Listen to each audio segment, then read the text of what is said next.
It's no secret that AI has drastically changed the way we write software, and companies are constantly pushing devs to use AI more and more in their daily work. I mean, Meta, for example, has AI usage as a big part of their performance reviews now. Add to that the recent layoffs and you got yourself a pretty scary recipe. The job that was once supposed to be a safe career path all of a sudden does not seem that safe after all, at least if you're just looking at the news. So today let's talk about what working as a software engineer is actually like in 2026 and how the job has changed over the past few years.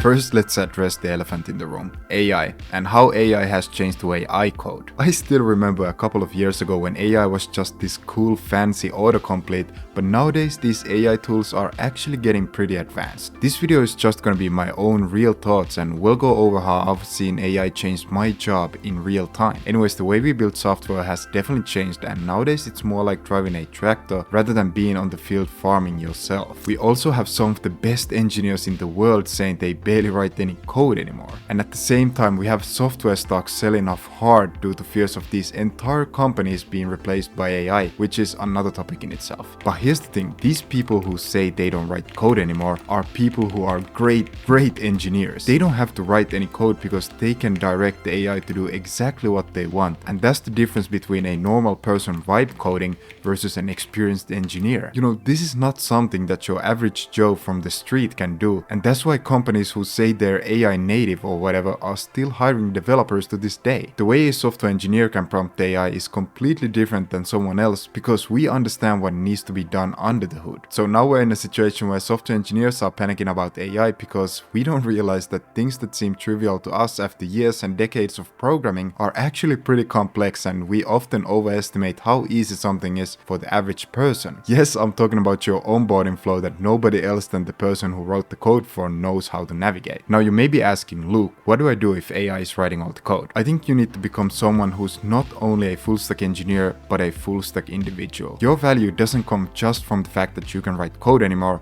and it never really did. Your value to the marketplace comes from being someone who solves business problems and uses code as one of the tools for it. The way you get to the solution doesn't really matter, so here just embrace AI. But also be careful because not too long ago I was doing something related to payments, and of course I tried to use AI to make it happen. And while I was reviewing the code, I noticed that the AI had made an assumption that unless a payment is in a specific state, we won't execute further. Overall, the code looked good, but I was suspicious about the state that the AI had assumed for the payments, and come to find out, if that had slipped into production, we would have been skipping a large portion of payments because it can take days for them to fully settle. So this would have been a total disaster if I had just trusted the AI. But because of my personal knowledge of the services we use, I was able to catch this before anything major happened. Also, a side note, do you think CEOs will be just vibe coding apps and there won't be any need for developers? Of course not. They're doing CEO shit, not spending time fixing bugs.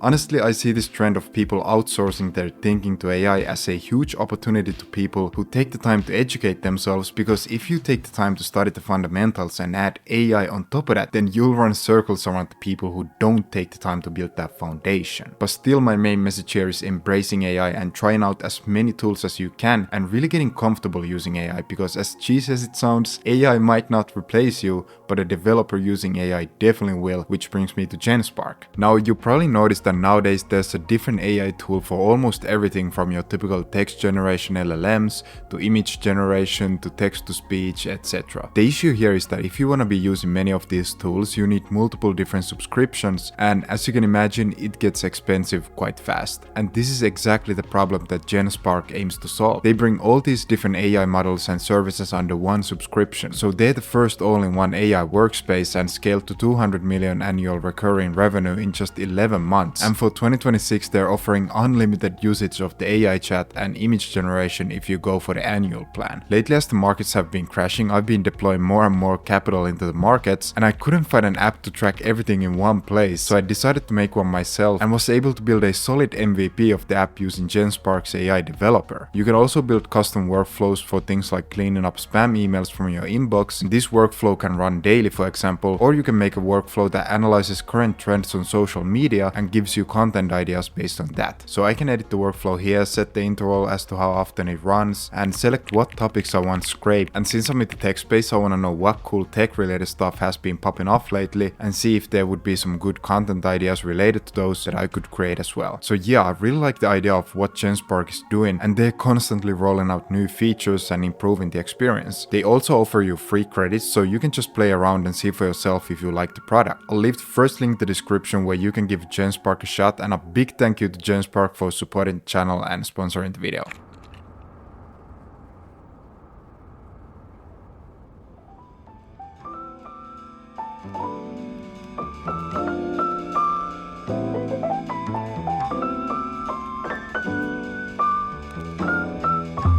Then let's talk about another black cloud that hangs over tech currently, the layoffs and job security. I remember when I was getting into tech, people were saying that programmers won't ever have to worry about job security, but now the headlines seem to be all about layoffs and unemployment in the field. Look, it is still entirely possible to do well in the field. I think that human-to-human connections will become even more important moving forward, and honestly the hiring process might deserve its own video, but people like working with people they like. I don't know if the layoffs are due to AI or not, but like I said before, if programmers get replaced with AI, then so does pretty much everyone else, which may sound like cope, but that's the reality. I truly think that developers will be some of the last people to be replaced, as we're still needed to build the digital world. So I'd focus on being the best developer you can and becoming someone who companies and teams would want to hire. Most people just take the shortest path and then wonder why they're not getting any results. So you have an opportunity to stand out from the rest by putting in some actual effort. Also, something interesting I've thought about recently is that people seem to only be talking about AI taking away jobs. But what if we instead start building way more? For example, when computer part prices started dropping, we didn't consume less computer parts. We consumed way more of them. Everyone just seems to be agreeing that the demand for productivity stays the same while AI takes all the jobs, but no one is thinking about an increase in the need for productivity. I may be wrong here, but usually when companies make more profit, they have more money to invest into new business ventures, and those business ventures require humans, at least currently. Related to this, I recently saw a chart where software engineering jobs have been slowly climbing, even in this AI doom and gloom world, which solidifies this idea for me a bit. And I don't know how this is gonna affect salaries, etc., but at least right now, things are looking okay. But yeah, this is also a good time for you to evaluate whether or not you actually like tech, because I don't think it's getting much easier anytime soon, but I would think hard about your next move if you're planning on going into some other white collar field just because of AI, because I think it's gonna get way worse for other industries out there. But hey, I don't have all the answers, and I certainly do not have a crystal ball, so who knows what's gonna happen.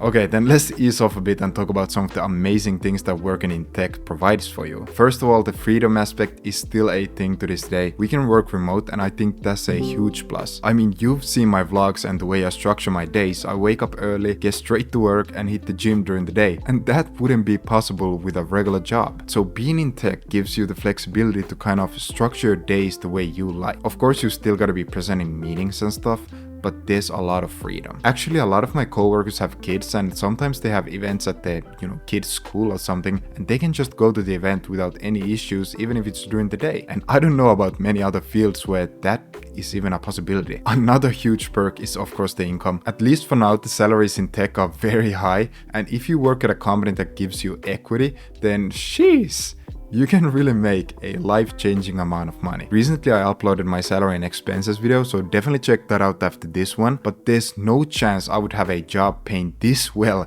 without a university degree if I pursued some other field other than tech. But since working in tech, I haven't really had to worry about the price of ground beef, though recently it's been going up a lot. I don't know what the hell is going on. Regardless, you still get the point. Lastly, I gotta point out something that I don't like about the current state of tech. It's that coding itself doesn't really give you a dopamine hit anymore. In the past, I got a lot of joy from being stuck for a few hours and finally fixing an issue, but nowadays those times are rarer. They still happen with more complex issues, but just not as often. And overall, I've become more of a reviewer. You know, rather than just banging out code, I review the code that AI gives out. But at the end of the day, I'm a builder at heart. You know, whether it's coding, making YouTube videos, building a new house in Minecraft, or whatever else it may be, I just want to build stuff. So this is not a huge issue for me because AI just lets me build stuff faster. But yeah, the tech industry really does move fast. And I mean, like 20 years ago or so, Meta, Google, and other major companies didn't even exist. I remember back in the days when I was just getting into the field, people were saying that tech changes fast and I gotta be able to adapt quickly. Back then I thought I could, and today I want to show myself that I can. But yeah, let me know if I'm coping or not. These were just my thoughts on the current state of the tech industry, and I'm just a human, so I could be wrong. With that said,